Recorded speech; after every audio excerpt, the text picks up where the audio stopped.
Difficult problem को common sense use करके कैसे सॉल्व करें। मैंने ये लेक्चर अभी अपलोड किया था, उसको मैं दोबारा इसलिए अपलोड कर रहा हूँ, उसमें कुछ डाउट्स आ सकते हैं बच्चों के, तो उन डाउट्स को क्लियर करके, क्योंकि उसको मैं अगर कमेंट में क्लियर करूँगा बाद में, क्योंकि तो बाद तक देखेंगे, अगर देखेंगे तो मुझे बार बार क्लियर करना पड़ेगा। तो भले एक एक्स्ट्रा एफर्ट लग के मेरे को सेम चीज़ लगभग विथ सम एडिशन रिपीट करना पड़ा है, but I think I would repeat it so that students को ज़्यादा क्लैरिटी हो जाए। मेथड सेम है, जिसने देखा है पिछला लेक्चर, मेथड सेम है। एक हल्का सा उसमें पॉइंट मिस हो गया, जो कि पॉइंट इंपॉर्टेंट भी है।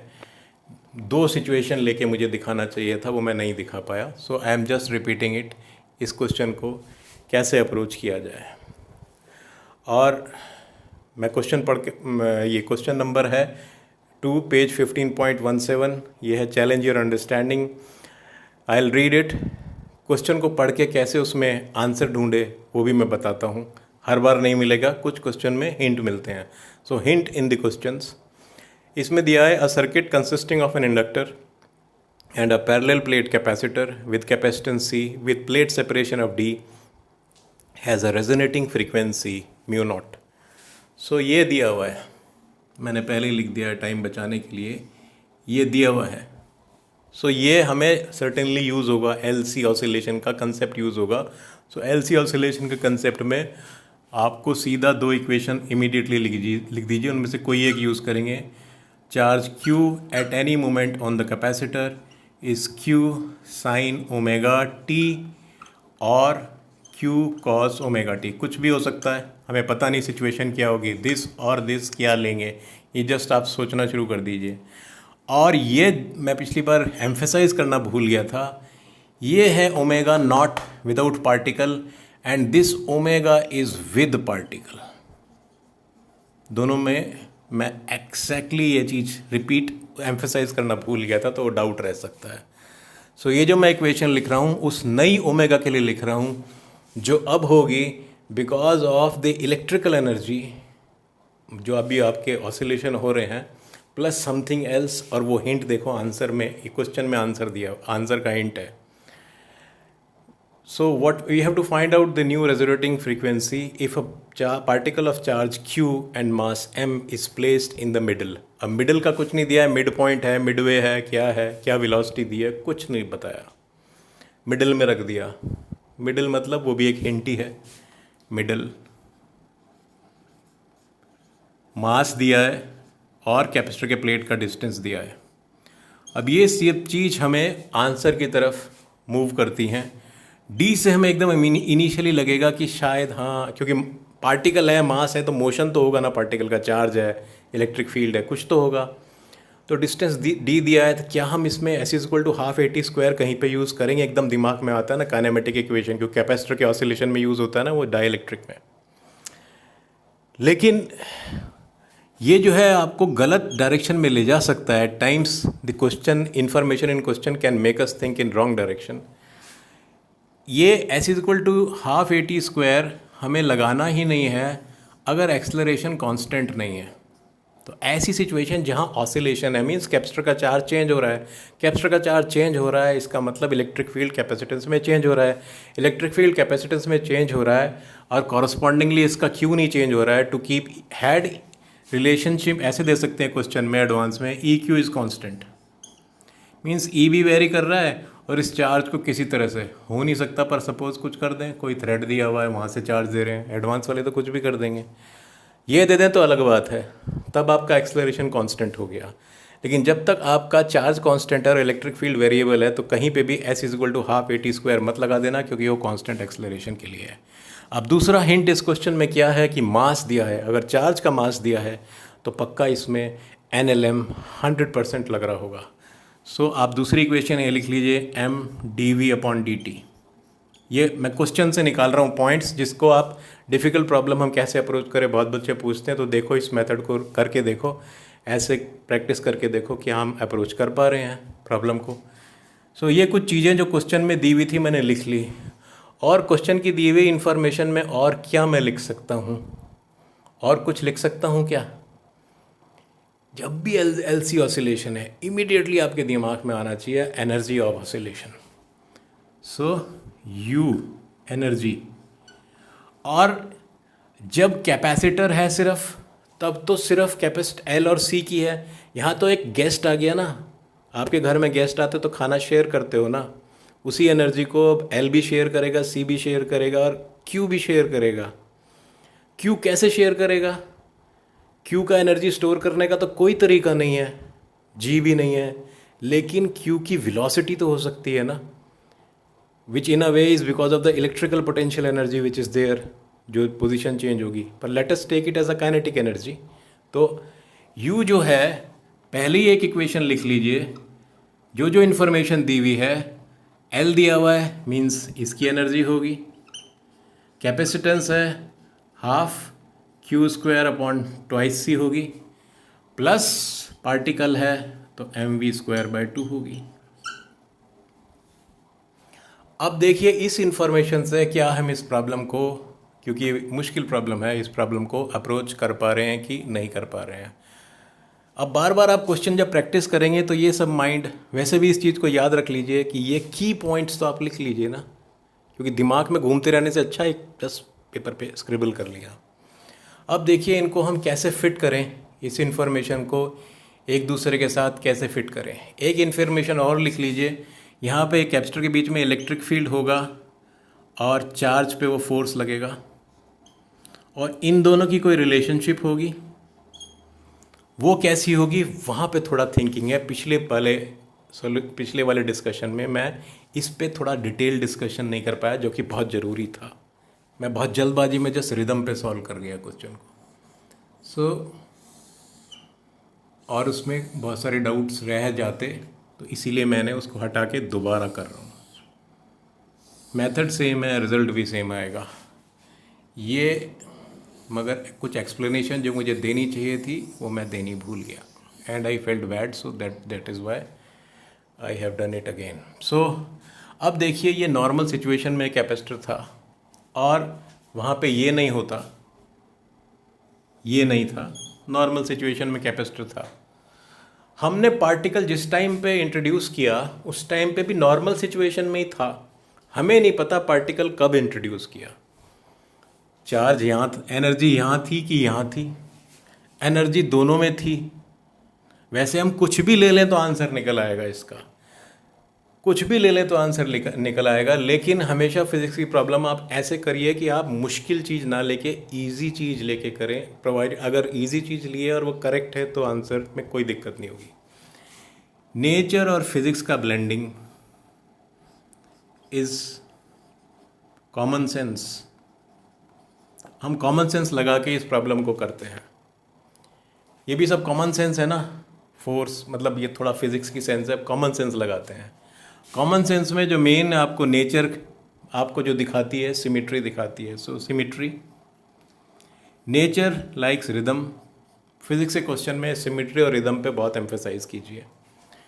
और कंजर्वेटिव फोर्सेस आर दयालु, मतलब जितना लेंगे उतना ही दे देंगे, unlike the bad forces of friction, viscosity, जो कि खा के बैठ जाते हैं। कंजर्वेटिव फोर्सेस, इलेक्ट्रिक फील्ड है, कंजर्वेटिव है। एक चीज़ और याद रखना, electric field due to static charges like Q is conservative, but electric field due to varying magnetic field E.dl is dB/dt into area, जो वाला इक्वेशन जो हम लिखते हैं, उसमें जो सर्कल में इलेक्ट्रिक फील्ड आ रहा है that is non conservative. So only this is conservative, that electric field is non-conservative. So we are dealing with these three things of common sense, and let us solve this problem using common sense. अब हमें particle कहाँ रखें जब problem start करें? मैं यहाँ भी रख सकता हूँ, यहाँ भी रख सकता हूँ, यहाँ भी रख सकता हूँ। लास्ट वाले लेक्चर में मैंने सीधा जो है कोई पॉसिबिलिटी नहीं डिस्कस की, डायरेक्ट कर दिया। सो बच्चों को डाउट हो सकता है, तो let me clarify that doubt कि मैंने वैसा क्यों किया था। यहाँ भी हो सकता है, यहाँ भी हो सकता है। अब इसमें फिज़िक्स भी लगाते हैं और कॉमन सेंस भी लगाते हैं। पहले तो आप सिमेट्री देख लीजिए कैपेसिटर में कहाँ है, और इसको बहुत ज़्यादा वैल्यू, सिमेट्री को, ऑनेस्टी को, ट्रूथ को हमें बहुत ज़्यादा इंपॉर्टेंस देना चाहिए। क्योंकि नेचर को ये सब चीज़ पसंद है, ईमानदारी पसंद है, अच्छाई पसंद है, सिमिट्री पसंद है नेचर को। Nature is God. सो ये हम यहाँ अब कोई बच्चा यहाँ लेके भी कर सकता है, यहाँ लेके भी कर सकता है, यहाँ लेके भी कर सकता है, लेकिन जब यहाँ लेके करोगे थोड़ा सा कष्ट होगा, यहाँ लेके के थोड़ा सा कष्ट होगा, और आपकी मर्ज़ी है तो यहाँ भी लेके कर लो और यहाँ भी लेके कर लो। t=0 पे कहीं से भी स्टार्ट कर लो। तो सिमिट्री को भले ही आप ब्रेक कर लो, आप रिदम को नहीं ब्रेक कर पाओगे। रिदम में क्या होगा, यहाँ से अगर लिया, यहाँ से यहाँ गया, यहाँ गया, यहाँ गया, यहाँ गया, यहाँ गया, मगर आपका कॉम्प्लेक्सिटी बढ़ जाएगा, करने की ज़रूरत नहीं है। क्या करें हम, सिमिट्री और रिदम दोनों को यूज़ कीजिए, बीच में रखिए। अब बीच में ये किसी टाइम मैं स्टार्ट कर रहा हूँ, टाइम 0, ये t0 वो नहीं है जब मैंने पार्टिकल रखा, ये पिछले लेक्चर में बताना भूल गया। t0 वो है जब मैंने प्रॉब्लम सॉल्व करना स्टार्ट किया मेरे रेफरेंस में। सो t=0 मेरा रेफरेंस है जब मैंने प्रॉब्लम को सॉल्व करना स्टार्ट किया, ना कि जब मैंने पार्टिकल को रखा। पार्टिकल को रखा और पार्टिकल ने कुछ उछल कूद मचाई और उसने जो है रिदम ले लिया। वो रिदम जो ले लिया उसने, उस टाइम पे मैं बोल रहा हूँ ये मिडिल में है और इसकी वेलोसिटी v0 है, उस टाइम में t0 है। ये पिछले लेक्चर में बोलना भूल गया मैं। तो t0 is not the time, क्योंकि बच्चे उसमें फिर पूछते कि t0 पे तो वेलोसिटी दी भी नहीं है क्वेश्चन में, आपने कैसे ले ली, बात भी सही है। सो ये मेरा प्रॉब्लम सॉल्व करने का टाइम स्टार्ट हो रहा है, मतलब जब मैं इसको इक्वेशन लिख रहा हूँ।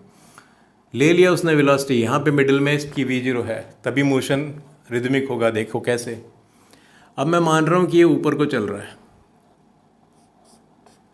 अब जब इसने ऊपर चलना शुरू किया तो जो है, अच्छा मेरा लाइट कभी भी जा सकता है, इन्वर्टर नहीं है मेरे पास अभी, ख़राब है। सो जाएगा तो मैं उसको पॉज करूँगा और जब आएगा तो रीबिल्ड करूँगा। और मेरा कैमरे का चार्ज भी, मोबाइल का चार्ज भी काफ़ी कम है, थोड़ा मैं स्पीड अप करूँगा तो एंड की कैलकुलेशन मैं छोड़ दूँगा इस लेक्चर में, अपने आप कर लेंगे, बस वो करने की भी आपके लिए ज़रूरत नहीं है।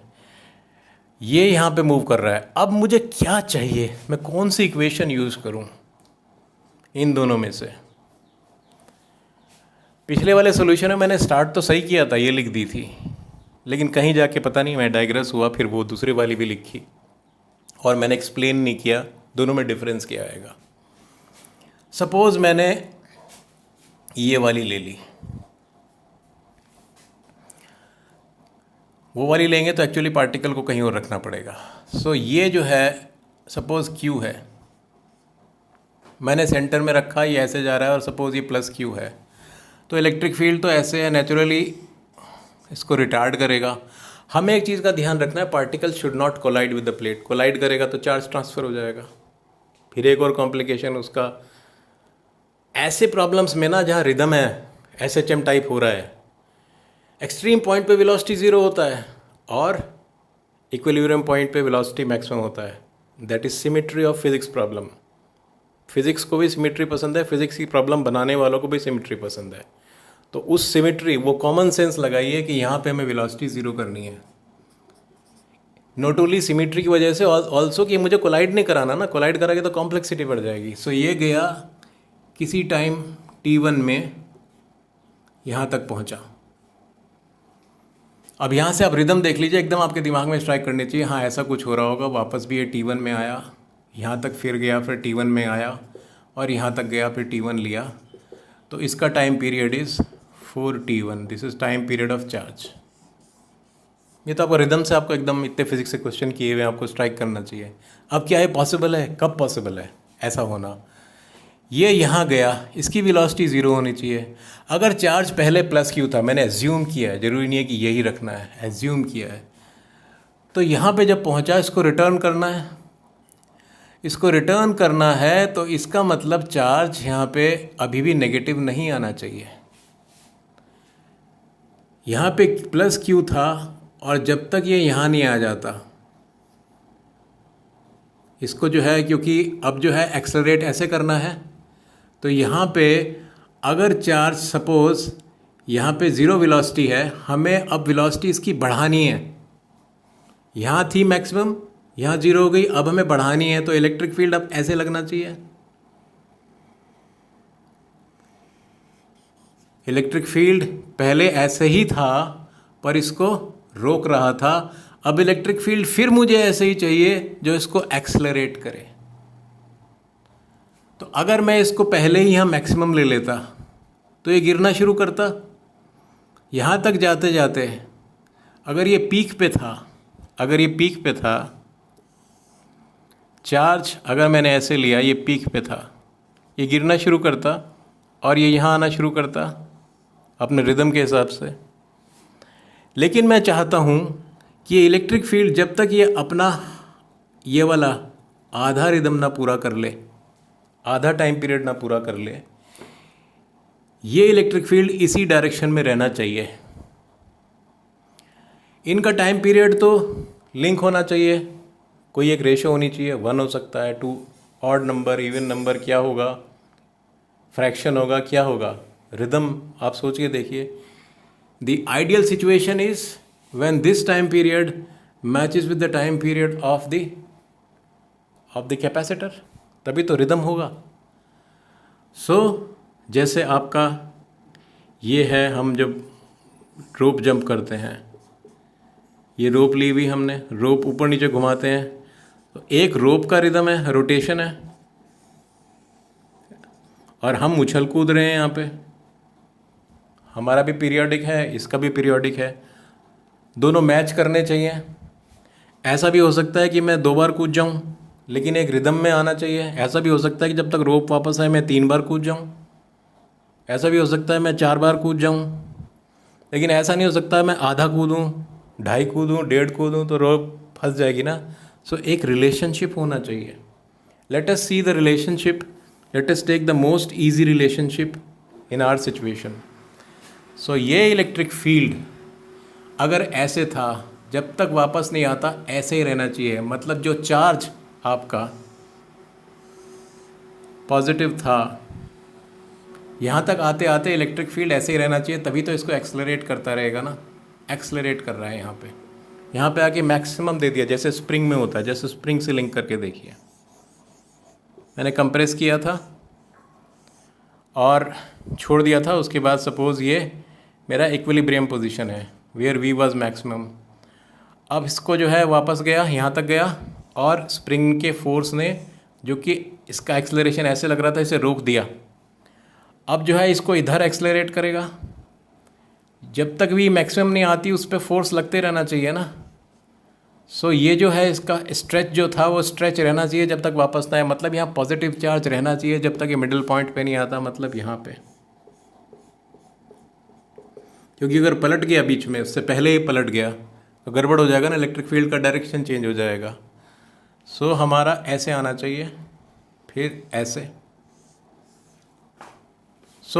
The right equation for me would be, if I had taken situation as Q is equal to 0, suppose मैं लेता Q मेरा पॉजिटिव था, तो मेरा ये ऐसे आना चाहिए। और दूसरी सिचुएशन में अगर मैं लेता, यहाँ पे मैंने Q मैक्सिमम लिया था जब ये यहाँ था, और मैंने Q मैक्सिमम ले लिया। ये चीज़ मैं पिछले लेक्चर में कवर नहीं किया। अगर मैंने लिया होता, जो कि करेक्ट थी ये वाली, जो मैंने उसमें शुरू में लिखी भी थी, अगर मैं ये लेता, यहाँ तक जब आया T/2, तो उसका चार्ज पॉजिटिव ही है ना इतने रीजन में। पार्टिकल जब यहाँ आया, उसका क्या है, time period of TQ is 4T1, और ये ट्वाइस T1 है। Twice T1 is equal to TQ/2, और ये भी है T/2। ये तभी मैच होगा जब हम ये वाली इक्वेशन ले लेंगे। मीन्स जब ये यहाँ पे है तो कैपेसिटर पूरा डिस्चार्ज्ड है, यहाँ 0 है, चार्ज जो है 0 है, और ये यहाँ पे था, उस मोमेंट पे कोई इलेक्ट्रिक फील्ड नहीं है।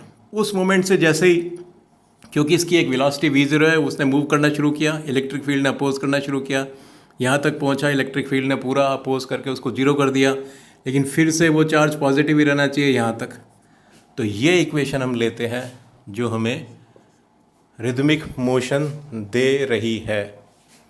अब जो है, और इसमें क्या देखना है, अब तो कुछ बचा ही नहीं है। सो हम इक्वेशन रख लेते हैं Q is equal to Q sine omega t. अगर मैं ये वाली इक्वेशन यूज़ करूँगा तो पार्टिकल को मैं यहाँ रखता, शायद आप चेक करके देख लीजिए, पार्टिकल को यहाँ रखते हैं, लेकिन आप सिमेट्री फॉलो कीजिए, रिदम फॉलो कीजिए, अननेसेसरली कॉम्प्लिकेट मत कीजिए। तो अगर चार्ज यहाँ 0 है तो आई यहाँ मैक्सिमम है। आई की वैल्यू क्या है? Q omega cos omega t at t is equal to 0 it is maximum, so I is Q omega. This is my initial energy of the inductor. This is 0 and the energy of the charged particle is how much? Is half mv square.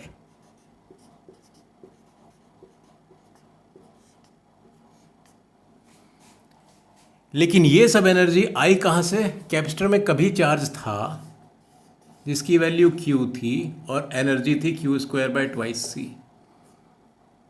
ये जो निकल के गई inductor में चली गई और इसमें चली गई। ये वाली एनर्जी जो कभी कैपेसिटर में हुआ करती थी, अभी जब ये यहाँ पे है तो कैपेसिटर की एनर्जी 0 है और वो एनर्जी यहाँ और यहाँ है। So Q square upon twice C is equal to Li square by 2। मैं U1 और U2 इक्वेट कर रहा हूँ। ये U है एट एनी मोमेंट, मैं U1 is equal to U2 equate कर रहा हूँ। So at some point of time which is not necessarily T0, capacitor जो एनर्जी पूरी कैपेसिटर में जाती है, जब कैपेसिटर में एनर्जी जाती है, जब कैपेसिटर में एनर्जी नहीं है तो इंडक्टर में है, उस टाइम में इसकी वेलोसिटी मैक्सिमम है, उस टाइम में इसकी काइनेटिक एनर्जी है। तो Q square by twice C जो एनर्जी थी ये इंडक्टर में गई प्लस हाफ mv स्क्वायर में गई।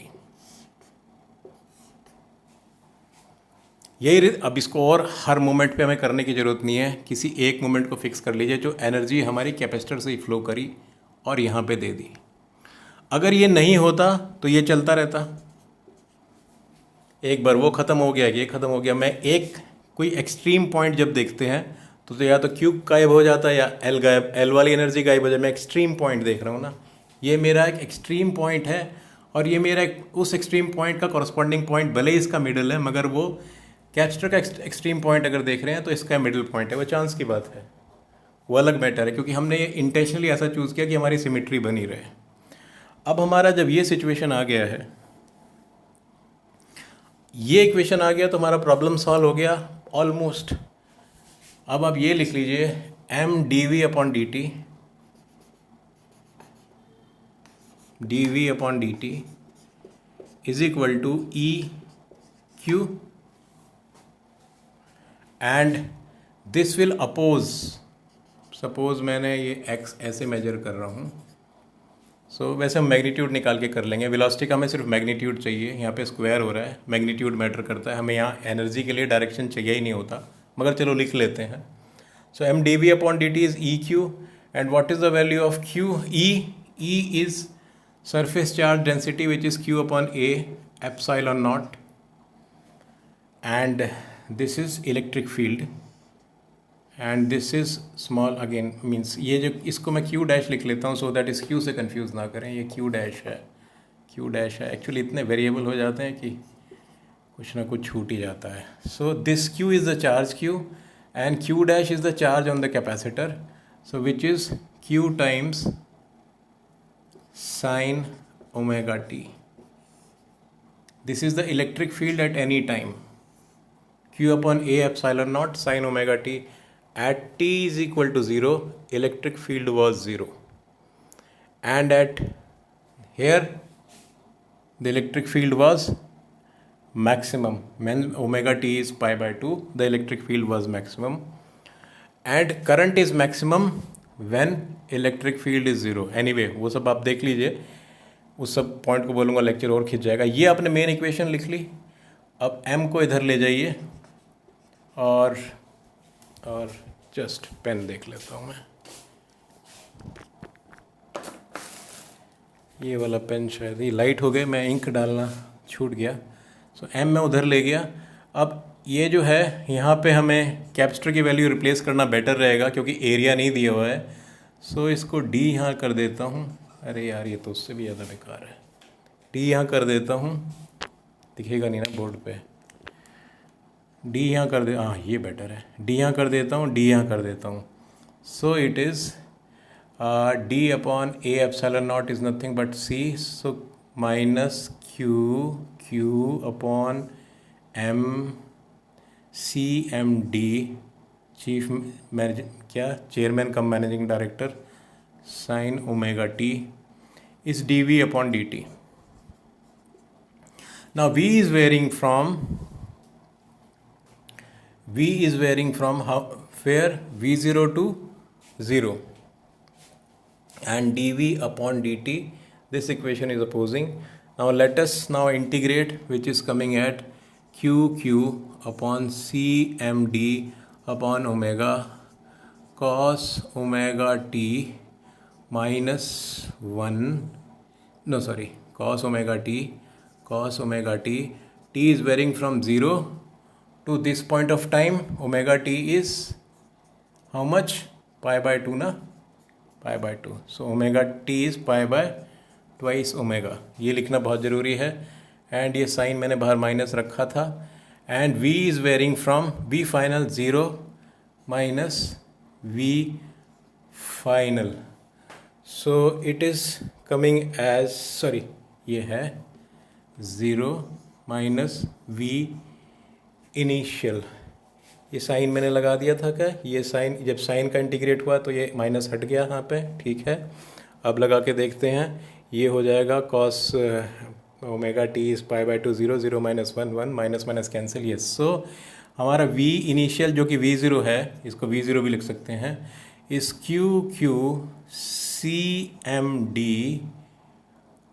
ओमेगा, यही है क्या? v0 का वैल्यू आप वेरिएबल चेक कर लीजिए। QQ अपॉन C भी था, M भी था, D भी था, यहाँ एक ओमेगा और आ गया। अब बस यहाँ लिखने की बात रह गई। अब ये और लिख के देख लेते हैं, ये डायग्राम मिटाते हैं सो दैट, अब इसमें तो मुझे और कुछ नहीं समझाना, वो रिदम में समझाना चाह रहा था, कुछ ज़्यादा टाइम लगा दिया, but no harm in discussion so that doubts ना रह जाएं। आई की मैक्सिमम की वैल्यू कितनी थी? Q omega. So it is Q square by twice C is equal to L Q square omega square upon 2 plus half M. यहाँ कोई variable छूट गया हो तो देख लीजिए आप, क्यू स्क्वायर, क्योंकि वो और दोबारा करना तो रिपीट करना तो मुश्किल हो जाएगा। C square M square D square omega square, M से एम उड़ा दीजिए, 2 2 2 सारे हट गए, 2 2 हटे ना, मैंने क्या हटा दिया यहाँ पे? 2 ही हटाना था ना, यहाँ सी भी हटा रहा था गलती से। सो सी से मल्टीप्लाई कर लीजिए, सी यहाँ पे एक सी रह जाएगा, it is correct. Q square को उड़ा दीजिए, ओमेगा स्क्वायर से मल्टीप्लाई कर लीजिए, omega square is equal to L C, और यहाँ पे क्या था ये? यहाँ पे ओमेगा स्क्वायर था ना, हाँ ओमेगा स्क्वायर था, तो omega raise to power 4 L C, omega square से मल्टीप्लाई किया, क्यू स्क्वायर हट गया, प्लस क्यू स्क्वायर हट गया, ओमेगा स्क्वायर हट गया, C M D square. I think ऐसा ही ठीक ही है ये।